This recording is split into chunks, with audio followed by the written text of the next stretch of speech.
hope you enjoyed that video of me washing my car. As you saw, it was all Demon products that I tried for the first time. Actually, I did have a bottle of that stuff that I sprayed on at the beginning, so I didn't open the new one, but yeah. As always, when I actually want to film, the neighbours come out, the police were driving around. Yeah, I need to stop looking at the screen. But yeah, and it's actually the first time I've used the time-lapse video on the iPhone. So my car was absolutely disgusting. I wish I did a before and after, but I just did an after. Don't know why.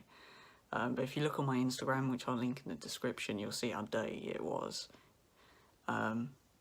Also did a little bit of the inside, but the angle wasn't very good on that, and I have no idea how it turned out because I haven't watched it back. As recording this, I haven't watched any of it back, so it might not even be uploaded if it's too crap. But if I do upload it in the video and the angles are terrible, please, it's just a test. I didn't even see how it came out. So if you guys enjoyed, please like, comment and subscribe, and I will see you guys in the next one. Goodbye.